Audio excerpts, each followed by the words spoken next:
Morning. Today is Sunday, August 2nd.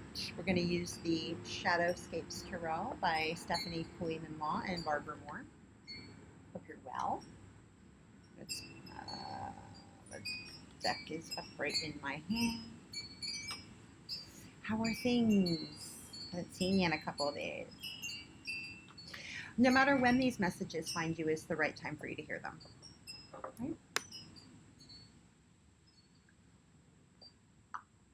I heard something the other day that was recorded like a year ago, but it was like the message that it was really helpful to me for me to hear it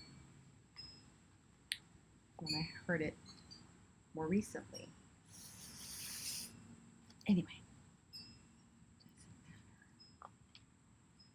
we're here to share messages from the divine with one another. So like, share, subscribe, share this directly to somebody who you feel might need to hear it. That is the way we share. And it's free. Imagine that. That's free, and meditation is the only... Oh, here we go. Queen of Swords. Queen of Swords is here. It's a very delicate deck. We're very wind chimey today. The breeze is lovely. Queen of Swords, transformation of thoughts into something more creative.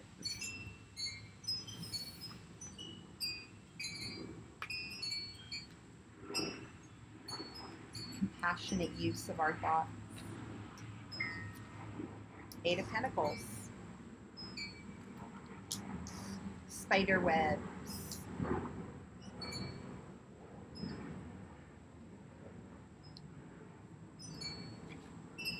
Amazingly resilient, but yet gossamer and so fine.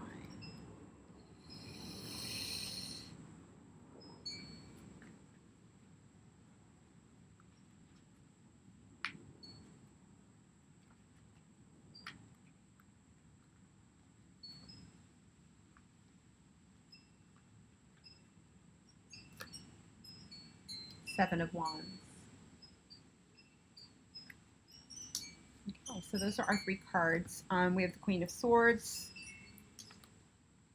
Eight of Pentacles, and the Seven of Wands. Queen of Swords, again, use of our thoughts, use of our communication, the way we speak, the way we express ourselves, in a way that transforms. So she's has butterflies with her in this deck. And she's playing with them. Like they're coming to her and she's playing with them. Queen of Swords has a very dry sense of humor. She enjoys her life. She has seen many things come and go. She recognizes that, butterflies are the symbol of transformation, of moving from one phase to another. I brought up the word phase, thinking about, we had that. Yeah, I'm looking at this truth bomb. Yeah, when a truth bomb drops, she knows how to turn something that seems disastrous into something more useful, or see it as the new beginning, see it as the new, actually, if something has dropped and something has changed what feels like drastically, you can look back, you're like, yeah, actually I saw that coming a long time ago. And when that occurs, we have that opportunity to either, chafe and rail against what it is, or recognize that it is a new phase. So I brought up that word phase a couple of readings ago, about like the moon, and the moon moves through different phases. So we get very black and white in our thinking about when something ends, it's ended and it's over, and but part of that is really just the bitterness and the resentment and the lack of forgiveness that we have for whatever aspect of it, either the other part of the situation or something that we've done, or what I mean, or we just somehow just don't have the skills to navigate to bring it to a new phase. But that's what we're here to interact with one another for, right? That interaction. So we see her interacting with these butterflies. So with this interaction, this is the invitation to interact with our thoughts, interact with how our, and we've had that Mercury is now direct, but Mercury was retrograde through the sign of Cancer, and will finally complete its get back to where it went retrograde, that 26th degree, and that will be later on in this week. So, we have that opportunity to see maybe how our emotional feelings like affect our thoughts and our framework and the way we communicate, and mainly the way that we communicate, I feel, because it was through the teen degrees and then through now it's in the degrees where we act like how we consider things and interact on a global scale. So these ways that we think about ourselves, right? Like, guaranteed, this a lot of times the issues between not being able to move on into a place of mastery, into weaving, into, so I love how in this deck we have, the Eight of Pentacles is actually something that we are weaving, and it is networking, literally creating a net. How are we networking? Like, how are we networking here on planet Earth? And is it in, this like defensive kind of stance all the time? Like, we do need to stand up for who we are. We do need to understand our own truth, but we don't need to use it as a bomb that's going to blow up even all of these, webs. We can use our truth in a way that's, again, more, we have the invitation here. We invite the Queen of Swords and her skills into that more compassionate, that more creative way of thinking about things, of speaking to one another, of being in a more loving and understanding kind of thing, but being very clear in your truth.